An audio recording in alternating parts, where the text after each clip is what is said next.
মিষ্টি হয় না। দেখো দেখো দেখো ওই ওই যে দেখো এখানে ভাত ফুট করতে করতে সে তা সে মিষ্টি খেয়ে দিয়েছি।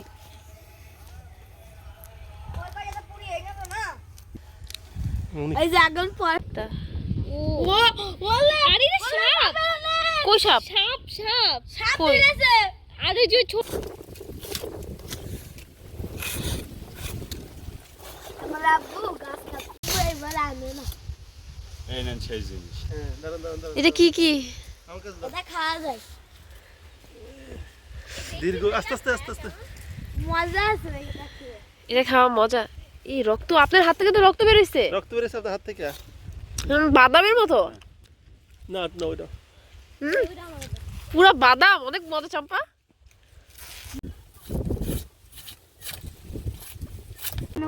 যেগুলো নিয়ে গেলেন না ওরা।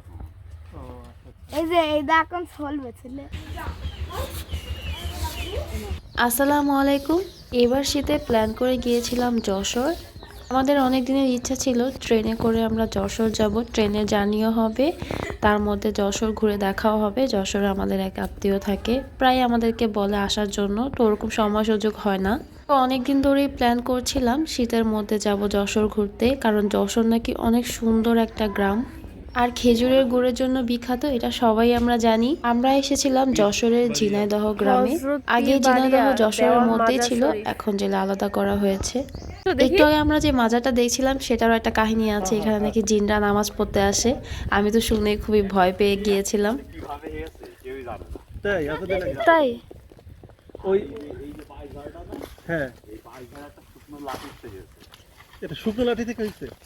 শুকনো লাঠি থেকে। আচ্ছা এদিকে দেখি একটা বলবি তো এক রাতের মধ্যে সুমাইয়া বলল এই গ্রামের এক প্রত্যেকটা রাতের মধ্যে জিনিস নিয়ে কিভাবে এক একটা উঠছে? কাহিনী আছে, রহস্য আছে, তো সেগুলো আমাদেরকে বলছিল। এই ভিডিওতে আমি আপনাদেরকে সম্পূর্ণভাবে শুরু থেকে দেখাবো কিভাবে গাছ কাটা হয়, গাছ থেকে রস সংগ্রহ করা হয়, সেই রস জাল দেওয়া হয়, তারপরে মিঠাই তৈরি করা হয়। এটাকে আমরা পাটালি গুড় ওনার বলি। কাছ সেই থেকে তো পাটালি অভ্যস্ত গুড়টা হয়ে গেছে। কিভাবে তৈরি করা হয় সবগুলো প্রসেস আমি একে একে দেখাবো। এই প্রথম আমিও সরাসরি এরকম খেজুরের গুড় কিভাবে সংগ্রহ করা হয় বা জাল দেওয়া হয় সব প্রসেস দেখেছি, তার আগে আমিও কখনো দেখিনি।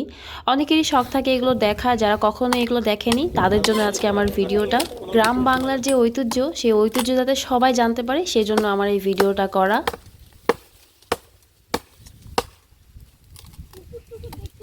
সকালের খাবার খেয়ে কিন্তু আমরা বের হয়েছি, আর এখন উনি অনেকগুলো গাছ একসাথে কাটবে। তার 15 দিন পরেই কিন্তু এই গাছ থেকে রস সংগ্রহ করা যাবে। এখন কিন্তু সরাসরি কেটে রস সংগ্রহ করা যাবে না। ভাইয়া কিন্তু তার বাবার কাছ থেকে প্রশিক্ষণ নেওয়া, আগে দুজন একসাথে গাছ কাটতো বা একসাথেই বেচা কেনা করতো, আর এখন দুজন আলাদা আলাদাভাবে রস সংগ্রহ করে আলাদাভাবে বিক্রি করে। আর সবচেয়ে মজার ব্যাপার কি জানেন, এখানের গুড় এত সস্তা আপনি ভাবতেও পারবেন না। আমরা যে অনলাইন থেকে গুড়গুলো কিনি, জানি না এই গুড়গুলো কতটুকু খাঁটি বা কতটুকু ভেজাল মেশানো আছে। অনেক চড়া মূল্যে কিন্তু আমাদের এই গুড়গুলো কিনতে হয়, তারপরেও কিন্তু যারা আসলে এই গুড়গুলো কষ্ট করে সংগ্রহ করে, তারপরে জাল করে গুড় প্রস্তুত করে, তারা অনেক সস্তায় এই গুড়গুলো বিক্রি করে। যারা ব্যবসা করে আমার কাছে মনে হয় তারা অনেক বেশি লাভে এই খেজুরের গুড়গুলো বিক্রি করে, আর একটু কমে হয়তো খেজুরের গুড়গুলো বিক্রি করাও যেতে পারে যাতে সবাই খেতে পারে, কারণ এগুলোর দামটা এত বেশি না। যারা এগুলো তৈরি করে তারা কিন্তু এত বেশি দামে এগুলো সেল করে না। ও আচ্ছা এইটা একটা আর কেউ বাঁচাতে পারবে না ওইদিকে।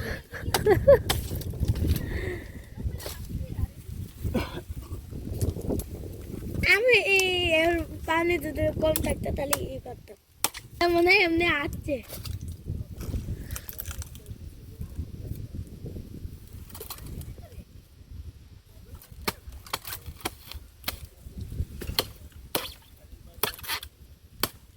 বাবা যদি একবার অমনি পরে কিচ্ছু হবে এখানে, এখানে পানি কম।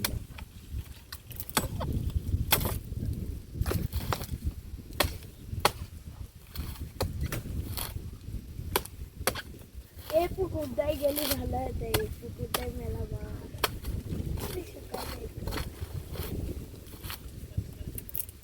বড় যায় কি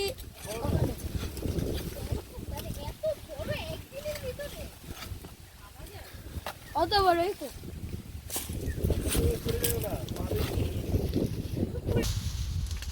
আব্বু এবার আনে না।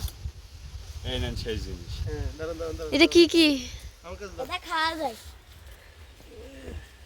দীর্ঘ আস্তে আস্তে আস্তে আস্তে। মজা আছে এটা খেয়ে। এটা খাওয়া মজা। এই রক্ত আপনার হাত থেকে তো রক্ত বেরোইছে। রক্ত বেরিয়েছে আপনার হাত থেকে। সাবধানে। সাইড দিয়ে আমাকে একটু দেন তো, খাই দেখি কেমন লাগে। কেমন লাগে এটা? পায়ে ভর্তি বলো শেষ।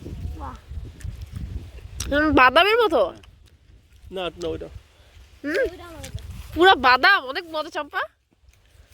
মজা একটা। একদম মনে হয় কাঠবাদাম। হ্যাঁ, আর বেরোবে? আচ্ছা, আম্মুর জন্য নিয়ে যাই। ওরে সেই। দাও দিন আমারই তো। ওইটা দাও ওইটা দাও ওইটা দাও। না না না, ওই এদিকে কেমন দাও, এদিকে কেমন দাও। এই এটা নিয়ে যাবো আম্মুর জন্য। দেখেন আপনার হাতটা বাইধা দেন। একদম পুরো কাঠবাদাম, এত মজা। এটা তো খাওয়া যাবে না। কেন? দেখেন নিচে নরম আছে। আপনি খাস নিয়ে তারপরে ভুলভাল করে। ওই তো পুড়ে গিয়ে, ওই তো পুড়ে গিয়ে। না এটা না, উনি ভিতর থেকে বের করে দেয়। এই তো খেজুর, এই গাছটা মানে খেজুরের এত মজার একটা রস বের হয়, তারপর আবার এই যে এইগুলা খাওয়া যায় বাদামের মতো। আবার খেজুরও খাওয়া যায়, কিন্তু খেজুরের থেকে খেজুরের রসটাই বেশি আমাদের ভালো লাগে। আমাদের রস ওই গাছে খেজুর খায় না মনে না ভাইয়া? রস খেতে আলাদা। আমাদের দেশে মনে হয় খেজুর রস সব গাছেই হয়, রস সব গাছে হয়, কিন্তু খেজুর সব গাছে হয় না।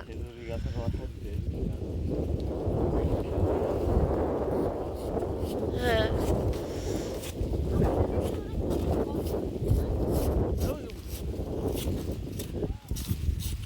আছে কিন্তু ফুল ফোটে আস্তে। এটা কাজ শেষ না?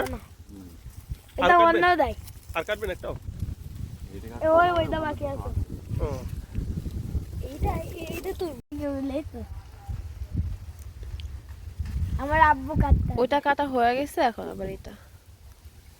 গাছ কাটা কিন্তু অনেক পরিশ্রমের একটা ব্যাপার, আমি এতক্ষণ যা দেখলাম।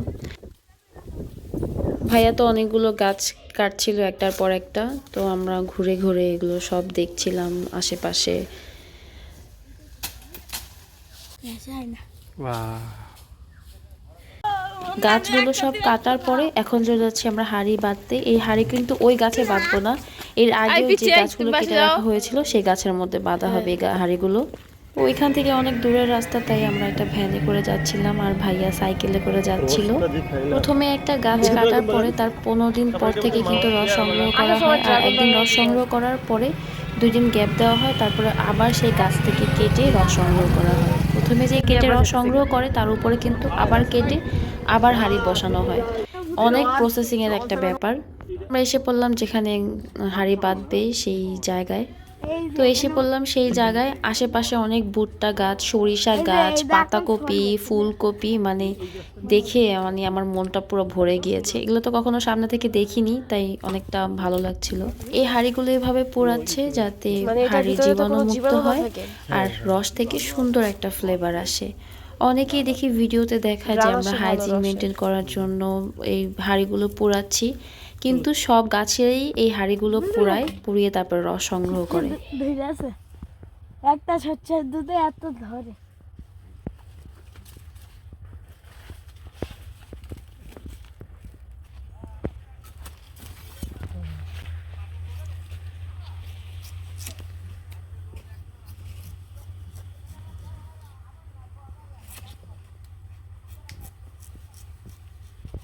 এই যে গাছটা কাটা দেখছেন, এটা কিন্তু 2 দিন আগে এখান থেকে রস সংগ্রহ করা হয়েছিল, এখন আবার কেটে রস সংগ্রহ করা হবে। এক একটা গাছ কিন্তু 15 দিন আগেই এভাবে কেটে রেখে দেয়, তারপর থেকেই একদিন অন্তর অন্তর রস সংগ্রহ করা হয়। আর এত ভালো লাগার একটা জিনিস আপনাদেরকে বলি, যখনই গাছটা কাটা হয়েছিল টপ টপ করে তখনই রস পড়ছিল। আমরা হাত দিয়ে রস নিচ্ছিলাম, মানে হাতের মধ্যে টপ টপ করে রস পড়ছিল। ওই যে রস পড়ছে। কিছুটা আছে মিষ্টি, কিছু আছে একটু নরমাল কম মিষ্টি না? এই গাছের রস বেশি মিষ্টি হয়, বড় গাছের রস বেশি মিষ্টি হয় না? দেখো দেখো দেখো ওই ওই অলরেডি যে দেখো অলরেডি কেন ভাত কি পরিমাণ। মাশাআল্লাহ মাশাআল্লাহ, এই যে ফুটে রসের ফুটটা পড়াশোনা কারাসটা খুলে তো দেখো। আন্দাজ রস করবে তারপর খাওয়া যাবে। আহা, এই যে রস। এই 1 ফুট 1 ফুট 1 ফুট করতে করতে সে তো এক ফোঁটা সারাদিন এই যে পড়তেই আছে, এখন পড়তেই থাকবো। এই যে এখানে ভার এই যে ঝুলাবো না, পড়তেই আছে, এখন আমার হাতে তো ভরে যাবে এভাবে রাখলে। রসটা সে মিষ্টি খেয়ে দিছি। হুম বিড়ি হয় না খাই মিষ্টি মিষ্টি তখন থাকবে মিষ্টি থাকবে কি থাকবে মিষ্টি। চলে না গেলে রস খাই না দাদা ওই যে ওইভাবে আমাকে মিষ্টি? না, এই যে এখন পড়ছে, অনেক মজা। এখন পড়ছে হারি হারিতে পড়ে একটা কাঠি দিছেন না? আমাদের এখানে 2টা কাঠি দেয়, ওই যে 2টা কাঠি দিলে ওইটা দেন না। বাস শেষ, কাহিনী শেষ। নামবে না ওটা তো এই যে রসের ইয়ে ওগুলো নাড়া দিলে না, এখন এখন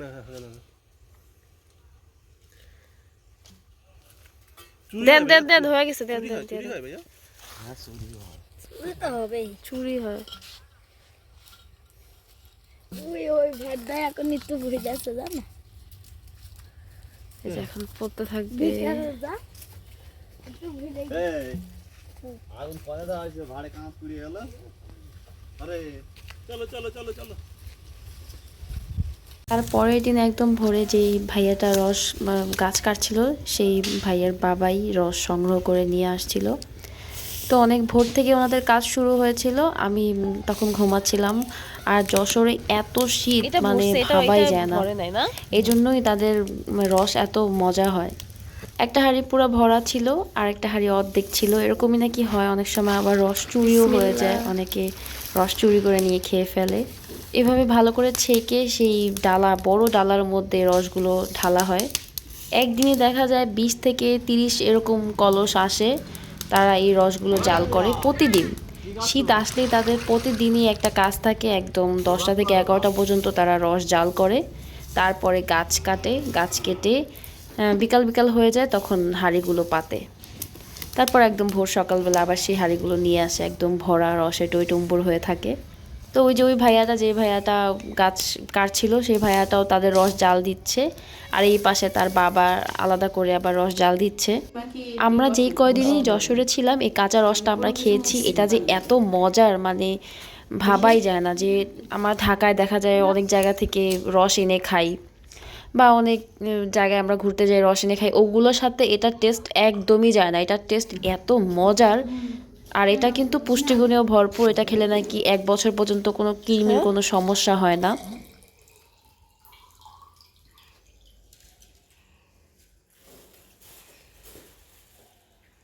অনেক মিষ্টি না? হ্যাঁ বলেন কি একটু বসে মজা? ঠান্ডা অনেক। ঠান্ডা।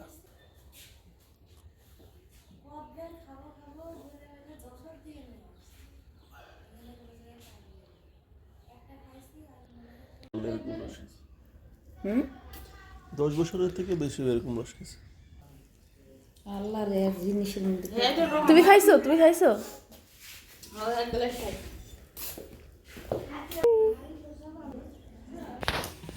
থেকে দিলাম এবার। এগুলা কি করবেন? এগুলা এখন ধুইয়া তারপরে শুকা দিতে হবে? হ্যাঁ হ্যাঁ এগুলো শুকাবে, শুকালে আবার ওই তাহলে বিকেলবেলা পোড়া দিতে হবে। দুপুরবেলা, বিকেল না, পোড়া দিতে হবে। দিয়েতে আবার হইলে পাততে হবে।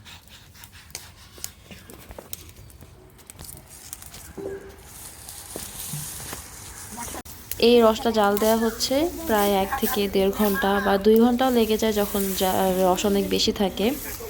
তারপরে জাল দিতে দিতে এগুলো একটা রসের মানে ঘন একটা রসের মতো হবে। তখন আবার বীজ গুড় বানানো হবে। তারাই ওই একসাথেই বীজ গুড় বানায়।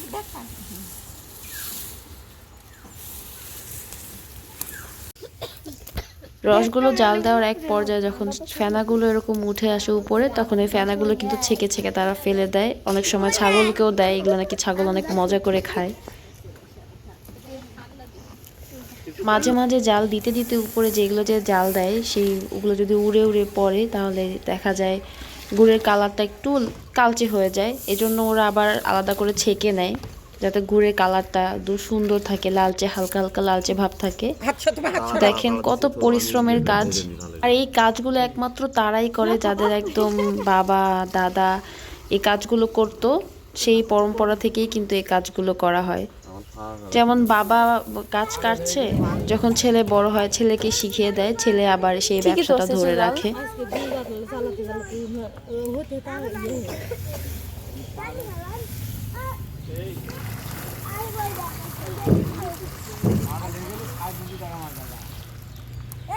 গুড়টা চাল দিতে দিতে দেখেন কি সুন্দর একটা কালার এসে গিয়েছে, আর এত সুন্দর স্মেল বের হয় আপনি ভাবতেই পারবেন না। আর এই খাঁটি গুড়ের একটা বৈশিষ্ট্য আপনাদেরকে বলে দিই, মানে এটা তাদের কাছ থেকে আমি জেনেছি যে খাঁটি গুড় আপনি যখন পানি দিয়ে জাল দিবেন তখন কিন্তু কাঁচা রসের একটা স্মেল আপনি পাবেন। আর আপনাদেরকে ঘুরে দেখাচ্ছি গ্রামটা কতটা সুন্দর। আর এই গ্রামের মানুষ কিন্তু অনেক পরিশ্রমী, মানে এক মিনিটও তারা বসে থাকে না। এই গুড় জাল দিচ্ছে, তারপরে তারা চাল কুমড়ার বড়ি বানাবে, তারপরে এই গোবর দিয়ে তার খড়ি বানাবে, মানে কাজের তাদের কোনো শেষ নেই। এই পরে হাতে চাপা চুপা খাইবা। আর তুমি দেখতেছো, তুমি গরু দেখতেছো, গরু, এই গবু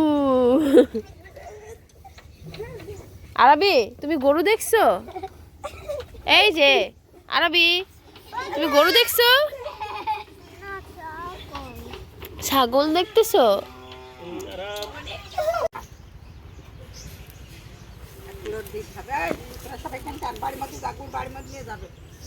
গুড়টা চুলা থেকে নামিয়ে দেখছিল যে পাটালি গুড়ের জন্য পারফেক্ট হয়েছে কিনা, তারপর দেখলো যে না আর একটু জাল দিতে হবে। আর এটাই কিন্তু ঝোলা গুড়, যারা ঝোলা গুড় চায় এই পর্যায়ে কিন্তু নামিয়ে নেওয়া হয়, যেহেতু আজকে তারা পাটালি করবে।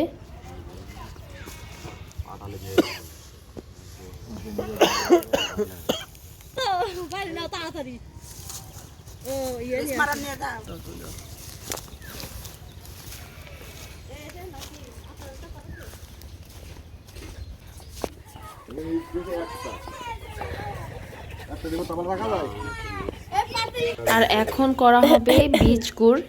উপরে যে একটা ফেনার মতো থাকে, সেই ফেনাটাকে নিয়ে কিন্তু ঘষে ঘষে বীজ গুড়টা তৈরি করে, যেটাকে আমরা চকলেট গুড় বলি। অনেকে চকলেট গুড় বলেও বিক্রি করে বীজ গুড়টাকে।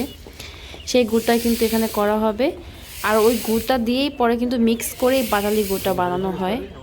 আর অরিজিনাল যে পাটালি গুড় থাকে খেজুরের, সেটা কিন্তু গরমের মধ্যে রেখে দিলে অটোমেটিক পানি ছেড়ে দেয় বা গলে যায়, সেটা ফ্রিজের মধ্যে সবসময় রেখে দিতে হয়। লাইন করে দোকানে, লাইন করে দোকানে। আমি কি করছি? ওইদিকে গল্প নিয়ে ব্যস্ত। বলছি এখান দেবো না ওইদিকে দেবো? খাওয়া দিতে হবে।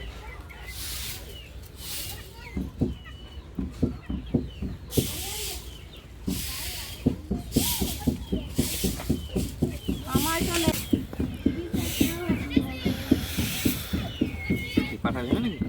বেশ মাছটা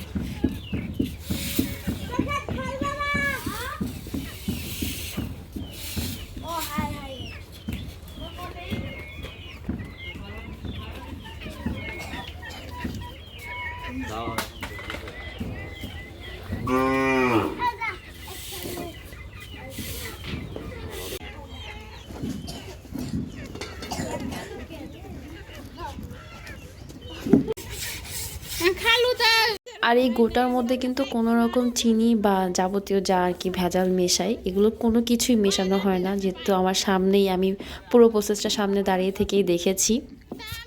আর অরিজিনাল পাটালি গুড়ের একটা বৈশিষ্ট্য কি, যে গরমের মধ্যে কিন্তু এই পাটালি গুড়টা একটু গলে যায়, একটু পানি ছেড়ে দেয়, ওরকম শক্ত আর থাকে না। যখন শীতকালটা থাকে ততক্ষণ পর্যন্তই কিন্তু এটা একটু হার্ড থাকে। আমরা সবসময় এখান থেকে গুড় নিই, আমার আম্মু 1-2 কেজি না একদম 30 কেজি, তারপর আমি আবার আলাদা করে 10 কেজি নিই। আমাদের আত্মীয় স্বজনরা সবাই এখান থেকে গুড় নেয়, যেহেতু এটা অরিজিনাল। ঘরের এক কোনায় যদি আপনি এই গুড়টা রেখে দেন, তারপরেও পুরো ঘর খেজুরের গুড়ের গ্রানে ভরে যাবে। মানে কেউ ঘরে ঢুকলেই বলবে যে এত সুন্দর একটা খেজুরের গুড়ের স্মেল বের হচ্ছে কোত্থেকে। মানে আমরা সচরাচর যেই কথাটা শুনি যখন আমরা বাসায় খেজুরের গুড়টা আনি।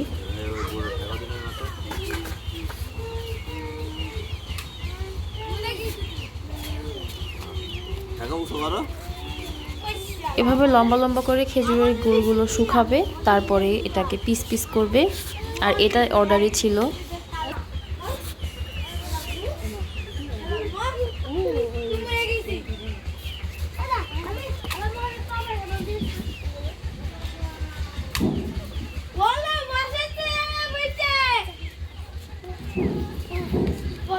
খেজুরের যে পাটালি গুড় সেইটা ছোলা গুড়ের থেকে একটু বেশি দাম রাখে, মানে তাও বেশি না, যেমন 50 টাকা ডিফারেন্স এরকম হবে।